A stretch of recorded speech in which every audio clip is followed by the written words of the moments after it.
On the inside, Explosive Kingdom. On the far outside, it's Vanity's Bid. Then Seed the Cloud, Wayward Lass, followed by, in true form, Evie Kenna, Fanuel's Jewel, Impressive Stride, then Copra Gray and Fabulous Music. They're approaching the clubhouse turn now. Explosive Kingdom has the lead by 2. Seed the Cloud in second by a half. Then Wayward Lass is third by a length and a half. In true form on the rail in fourth by less than a length.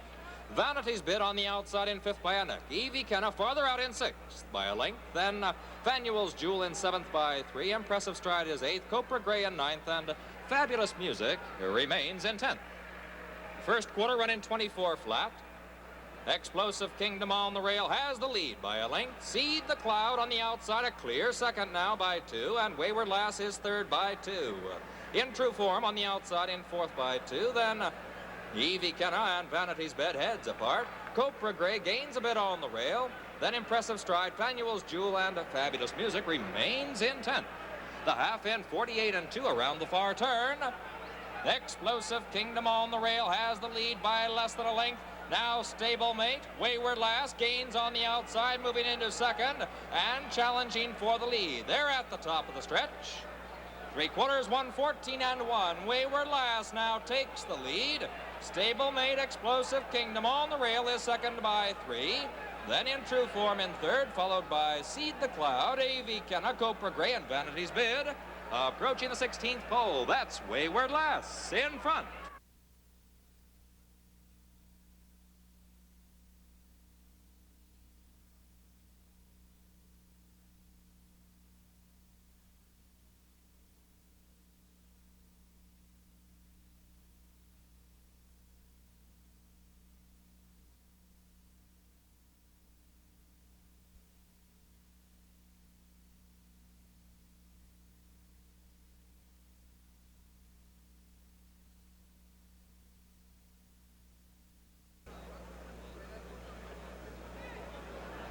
They're off.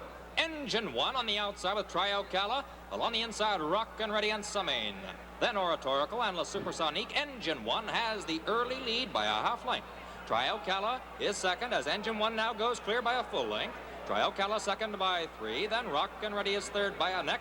On the outside, Oratorical moves up into fourth. Then Summing and La Supersonique down the back stretch. Leading the way is Engine 1 by a full length. Triocala now moves to the outside and is gaining very gradually on Engine 1 as they enter the far turn. The first quarter in 22 and 3. And now Engine 1 draws clear again by a length. Triocala second by 2. Oratorical is third by 3. Rock and Ready dropping back on the rail. The Supersonic gains on the outside with Summing there at the top of the stretch. Engine 1 on the inside has the lead by only a head. Triocala on the outside. Triocala now takes over by a half length. Now a full length drawing clear as Engine 1 is back into second. Oratorical is third by a length and a half. Then Summing and La Supersonique. Approaching the 16th pole, the half in 46 and 4. Triocala has the lead.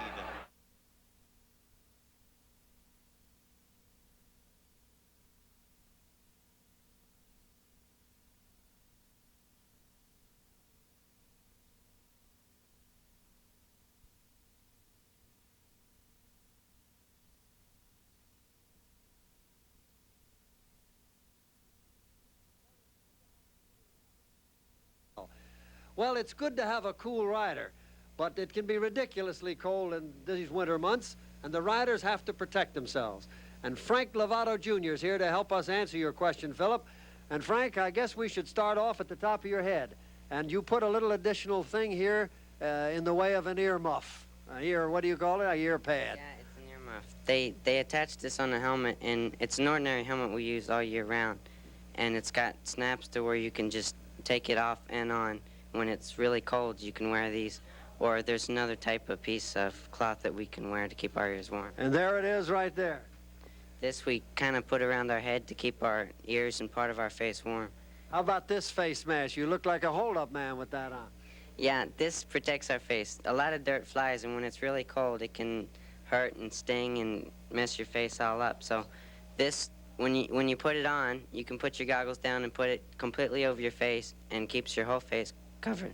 Well, that would help, Frankie. Of course, when we get down to your body, I notice here that you have what everybody uses, I hope, in this weather, long underwear. It's simple as that. Yeah. And how about these special pants? These are insulated pants. These aren't the ordinary pants we wear in the summertime. These have inside, they're insulated with a special material that help keeps us warm. Not completely warm, but it helps. Frankie, this is kind of an all-weather heavy jacket that I know you wouldn't wear in the summer. No, this is the same type material, and it's made with the same thing and does the same purpose. Frankie, I think because they're so macho, supposedly, and because they're maybe better publicized, that the football players have taken credit for this piece of equipment. I know that not to be true. You riders have been doing this since cold weather racing started. These are pantyhose, and they work. Yes, they do very well.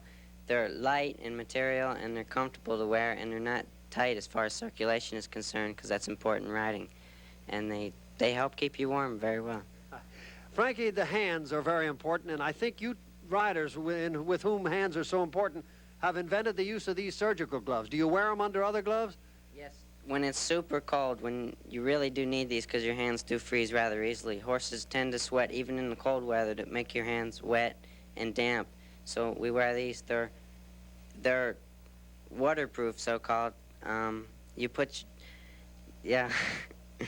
They keep your hands from any outside cold weather, and they don't make your hands cold at all, but they're not easiest things in the world to ride with. And you put these over them if it's real cold? Top of them, yes.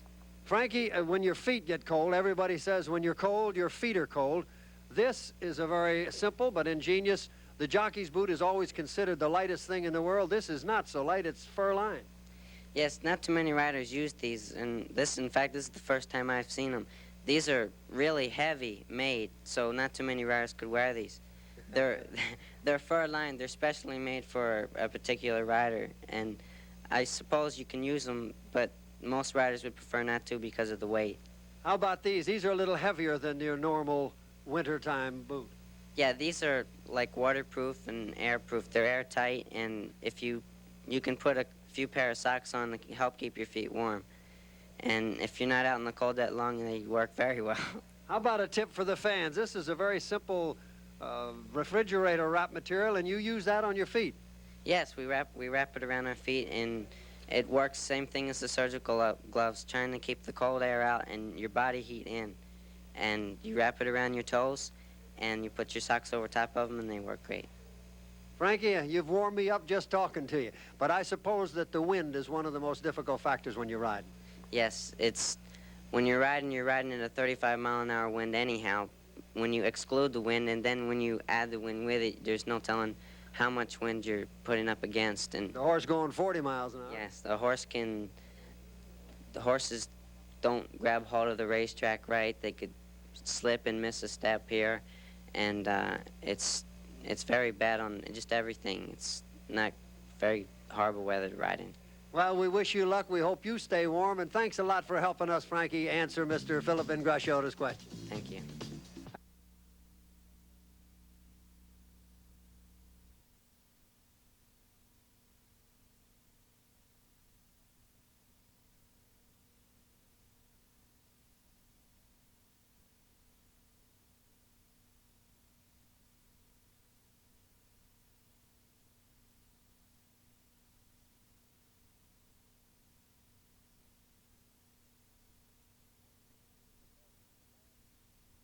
In covering famous horses of the past, I'm going to include an all-time favorite of mine, tough little rags to riches SEABISCUIT. Now, he was foaled in 1933 and bred by the Wheatley stable. But as a 2-year-old, he was relegated to the 2nd division. He ran an incredible 35 times, 18 times before he broke his maiden, and twice he ran for 2,500 with no takers. As a 3-year-old, at Saratoga, Charles S. Howard, the California owner, bought him for $7,500 at Saratoga, took him to Detroit where he immediately improved. Trainer Silent Tom Smith had him, and Red Pollard became his regular rider, and SEABISCUIT began to do some regular winning. That winter, 1937, why, he turned 4 years old and he went after the Santa Anita Handicap in California, a race that the connections of the stable always wanted to win, but this time was not to be. There they go. Grand Manitou is going to the front. Special Agent is second. Mr. Bones is third. Boxthorn is fourth. Accolade is fifth. Don Roberto is 6th. Indian Broom is 7th, and Chance View.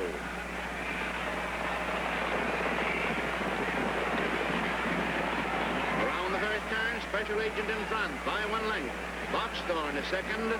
Don Roberto is 3rd. Seabiscuit is 4th, and Indian Broom. In the back stretch, a Special Agent in front by 1 length. Boxthorn is 2nd. Don Roberto is 3rd. Seabiscuit is 4th. And Rosemont is moving in contention. Into the stretch, it's Seabiscuit in front by a head. Special Agent is 2nd. Indian Broom is 3rd. And Rosemont.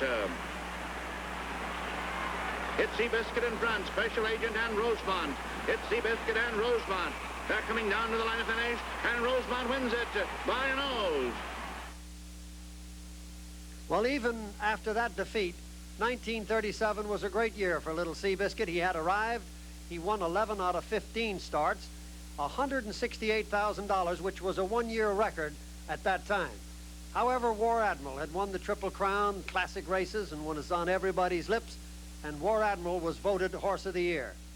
So next year in 1938, little Seabiscuit again went after the Santa Anita Derby, and again he was narrowly denied.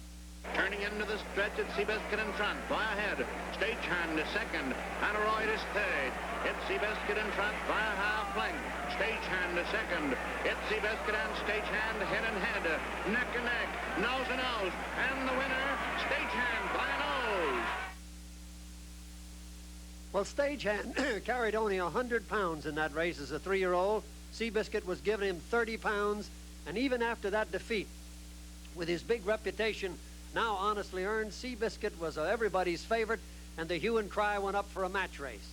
Belmont Park here in New York offered $100,000 for a match race between War Admiral and Seabiscuit that summer, but Seabiscuit's knees, after dozens and dozens of races, and they'd always been a bit infirm, gave out on him, and the race had to be canceled. But that fall, Alfred Vanderbilt, the very Alfred Vanderbilt who races here now, was president of Pimlico Racetrack, and he put together a plan. He talked to owner Howard, and he talked to the owner of War Admiral, and he said, let's get a race together. I have a $15,000 stake here. If you both enter, we'll make a race out of it. And for only $15,000, the two owners did the sporting thing, and on the 1st of November 1938, these two horses met at Pimlico. It was widely publicized all over the country. President Roosevelt interrupted a conference so he could listen to the radio call of the race. In the running of this match race, George Wolfe had replaced Pollard because Pollard had been injured on Seabiscuit, and Charlie Kurtzinger rode War Admiral. And in deference to the fact that War Admiral, a son of Man of War, did not like the starting gate, they used a walk-up start. No starting gate was used. There they go. Seabiscuit is going to the front. It's Seabiscuit leading in a surprise move.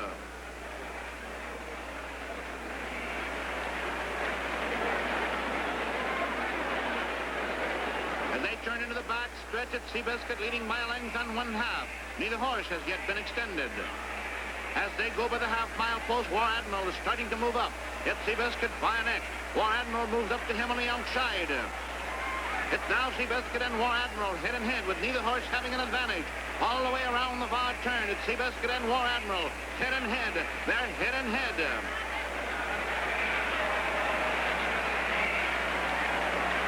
Kurtzinger now has gone to the whip on War Admiral, but it's still Seabiscuit and War Admiral head and head.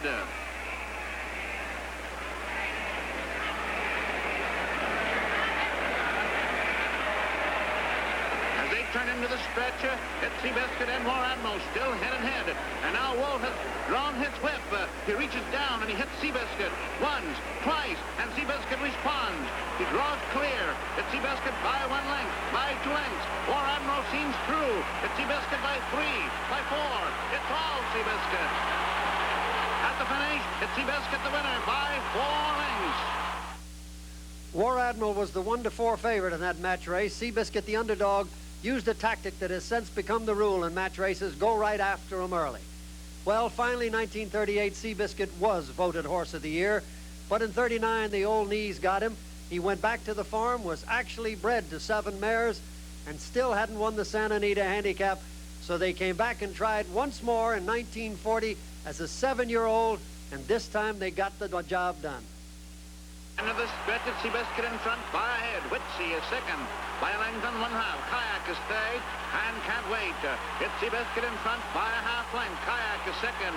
It's Seabiscuit in front, responding to pressure and drawing clear. And here is the finish. It's Seabiscuit, the winner.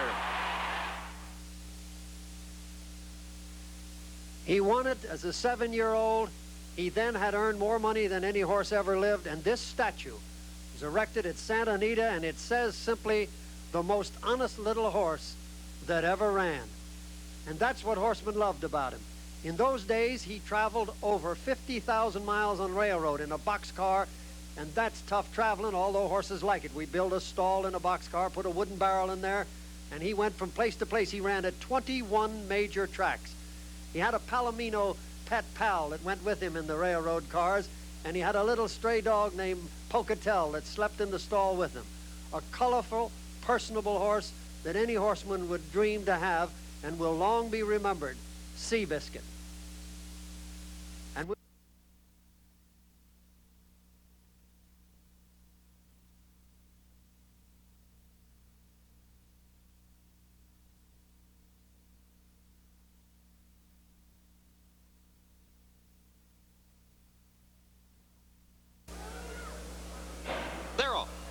On the inside, the wheel turns, sprints to an early lead. Then it's Love and Lass on the outside in second, and Skip at his third. Then Samarta Dancer, Plankton, and Sweet Maid.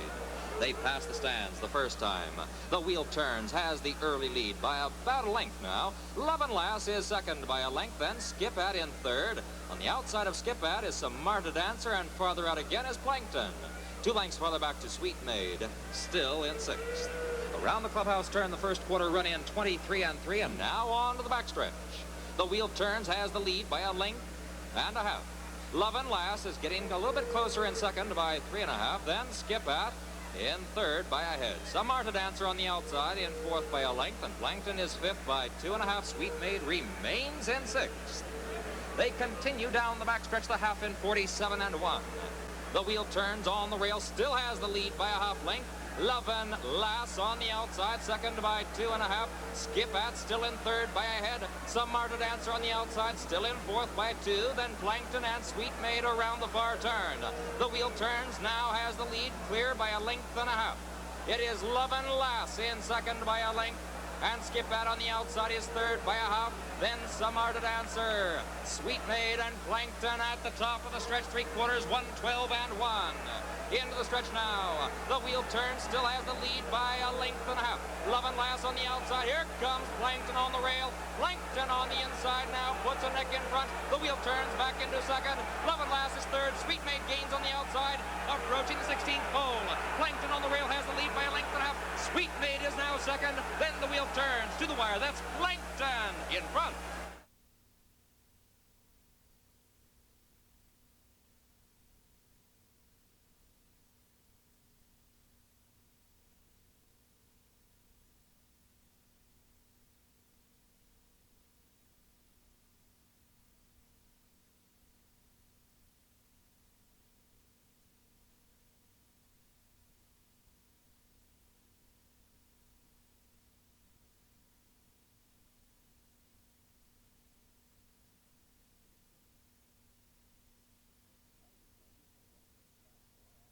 As you know, you can bet here at the track or at New York City OTB parlors on win, place, show, or any of the combination bets, exacta, daily double, quinella, and so on.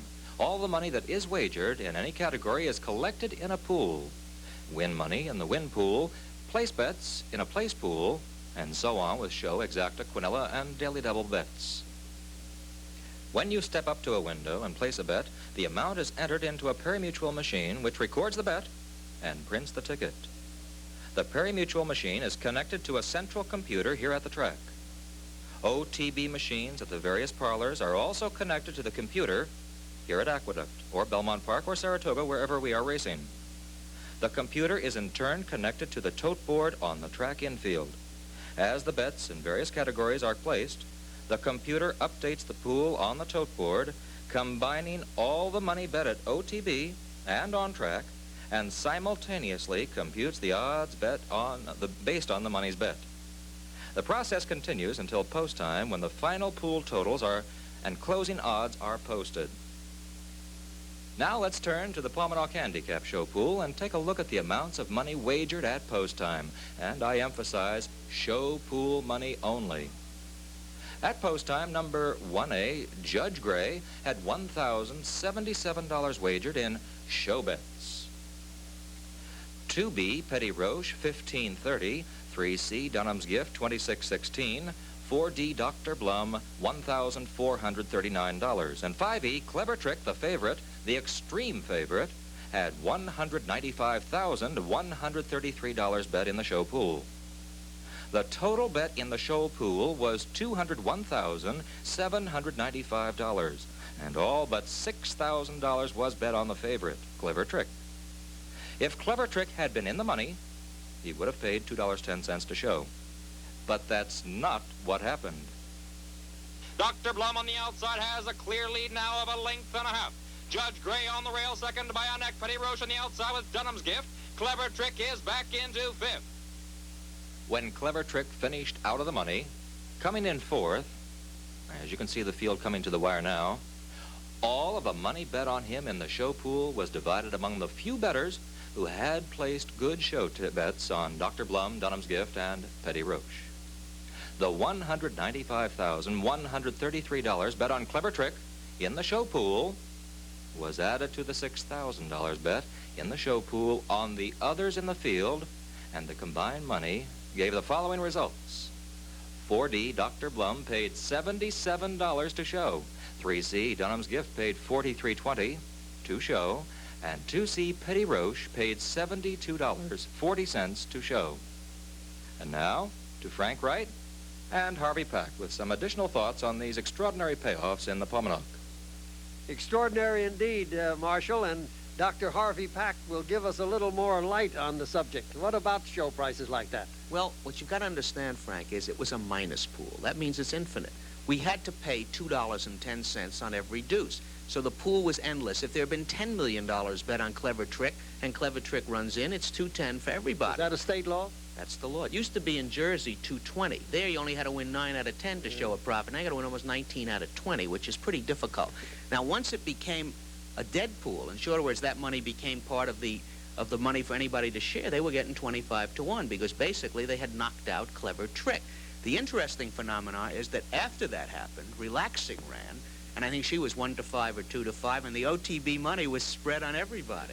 Everybody thought these miracles going to happen again when you get $77. Actually, it's happened several times. In fact, over the last few years, it's obviously a few people making big bets. I always have the fear that somebody is stealing money and think I'll return it Monday morning. I mean, you really wonder, why would anybody bet $50,000, let's say, to get 5%? It's a horse. I mean, Frank, you're in the business. It's a horse. There's no guarantee. I would have to say that as I looked at the form, I agreed on Clever Trick. I thought it would be in the money. You're I really a very did. honest man. I honestly did. And a friend of mine said, I'm betting against it. I said, well, it'll either be Dr. Blum or Dunham's Gift if you're going to bet against it. And it's a safe bet, because if you think Dr. Blum is going to be in the money, you put up your $50, you'll get the $2.10, and if by some miracle the Clever Trick runs out, you get this $77. But I didn't do it. I don't do those things anyway. But I thought Clever Trick was a guarantee. It was not a guarantee. It's a horse. And that's what happens. I remember Kelso. The first time he ran on the grass, I was at Atlantic City. In those days, Jersey was paying $2.20. And a friend of mine said, do you think they'll strike? There was one guy who used to come with a valise. I said, not first time on the grass, he won't. And he did, and it ran out. But later on, it proved it could handle it. But the first time, you know, the strangeness of it, it didn't run in. It's in the air, running on a wet track. I didn't believe they'd strike because she didn't like a wet track. You call it a strike? Well, they strike. What are you going to call it?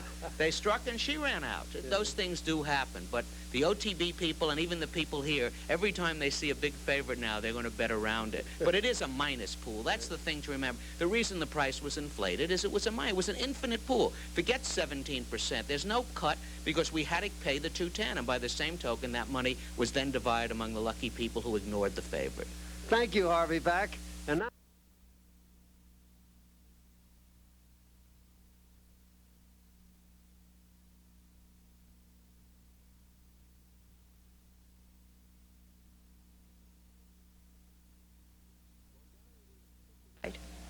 Well, Gary, we picked an appropriate week to answer the question because you've gotten some good publicity on the pickup. The newspapers were kind to you, and justifiably so. Yeah, Frank. Mr. Peason and Gaffer did two real nice pieces for the News and Post on a catch that I made Thursday in the 6th race. Horse wheeled abruptly just leaving the gate, dropping the rider over the inside fence. And now we're faced with the most dangerous situation in horse racing. You've got a loose horse proceeding the wrong way on the inside fence and a field of 7 or 8 horses and riders proceeding with the race. Most of the riders are ignorant to the fact that there is even a loose horse. So the first thing on my mind then is to get the horse out to the outside, carry him out, and I knew I had one shot, one grab. I had best make it good. You can imagine the wreck we'd have had if that horse had progressed into the field. Congratulations, Gary. I joined them in giving you accolades, and I'm sure the riders appreciated it. Thank you. Gary, your job is hard at any time, and I guess you've had some falls and some bruises. Have you ever been seriously injured? Well, every now and then I'll get a little sprain or a little bruise, and I've hit the ground as much as anybody, I guess, but fortunately no more, knock on wood, than a day or two at a time, and no serious injuries yet. It's always a possibility, though. In your patrolling, Gary, if you had to take a pick, which is better, which is tougher, I'll put it that way, the cold weather or the hot weather? In getting the job done, it doesn't really matter much. Naturally, it's a lot more pleasant in hot weather. You're riding in shirt sleeves, and you don't have to go with long johns and 4 pair of pants, and it doesn't take you so long to get dressed. But as far as getting the job done, it doesn't make a whole bunch of difference, because when there is a loose horse or a horse out of control, it's irrelevant whether it's 0 or 85. Go get them. It's single-minded. You're set on getting it done. Are these your ponies, or are they supplied by the New York Racing Association? We supply our own stock, and that is one of the toughest parts of the job. On a good pony, it's the easiest job in the world. Hence, it's to our advantage to pick out the best we can possibly afford and the best kind of horses we can work with. One of your jobs is, of course, patrol or protection at the starting gate. And just moments ago, right here in New York this afternoon, and you had a chance to do some patrol in the 9th race, because I think it was a horse, was it the horse that Cash Asmussen was on, broke through? It was Jeffrey Fell's horse, the 6th horse here. She was pawing a little bit and rooting with her head a little bit, dropping her head down, and the doors on these thoroughbred gates open fairly easily. If there happens to not be a man in the gate with the horse will naturally come on out, and we've got to jump out in front of the horse, collect him, and get him back to the gate, well, as quickly as possible, as not to detain the start, and you've got a whole gate full of horses standing in there. Gary, I think probably yours one of the underrated jobs in racing. I'm glad people got a chance to hear you and see you and know the fine job that you've done, and thank you for helping us answer this question. Thank you, Frank. It's been a pleasure. Gary Hanfield, outrider here at the NYRA.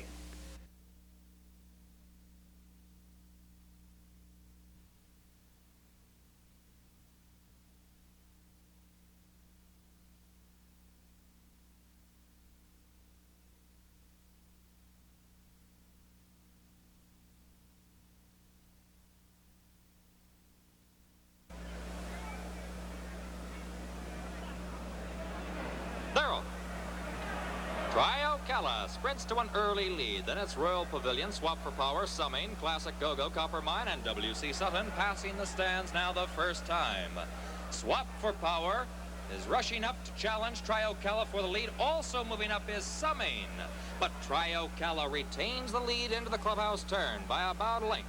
Summing is now second by a neck, then Swap for Power in third by a length. Royal Pavilion in fourth by about 3 lengths, then Classic Go-Go is fifth. 4 lengths further back to Copper Mine, then W.C. Sutton is still 7th. The first quarter run in 23-2, and they're on the back stretch.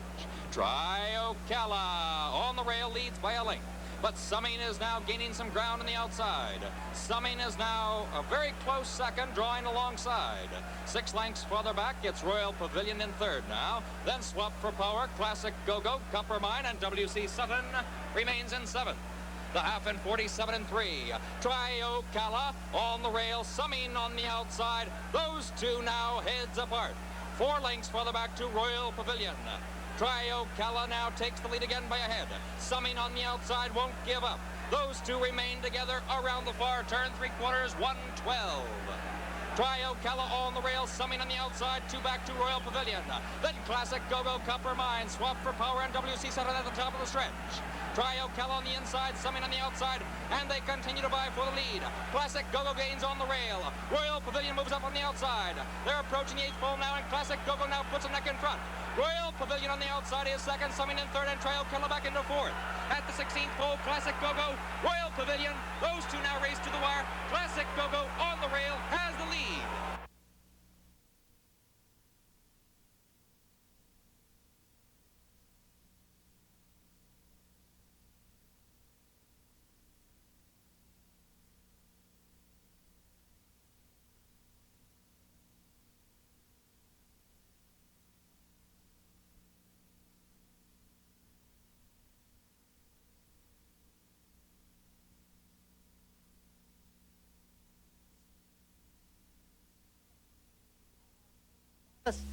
I have Bruce Lombardi and Mike Brunetti here, and they will show you how a race is drawn and the post positions acquired. Gentlemen, if you will. Okay, Frank. We have the 6 entries for the feature race here. I'll shuffle them up and put them in the box. And Mike, if you'll put in 6 pills.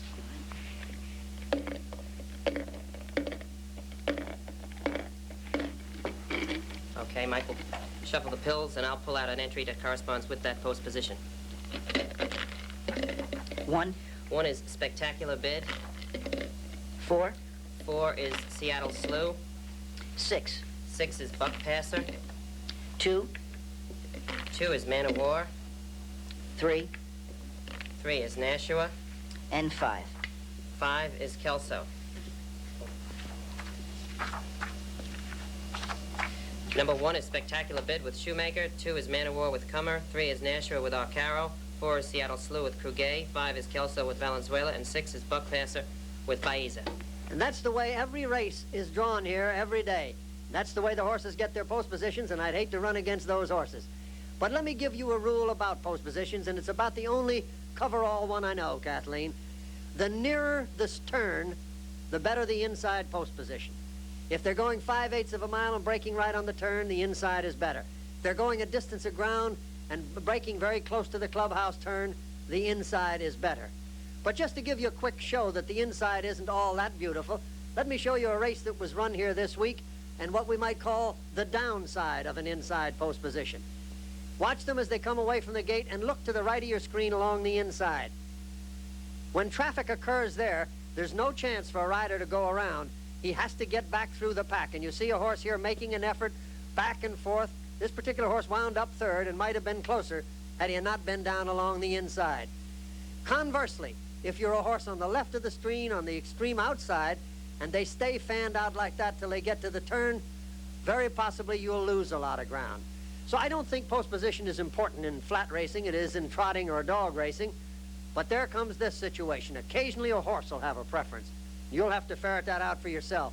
Some horses have been intimidated a lot along the inside. They're hesitant.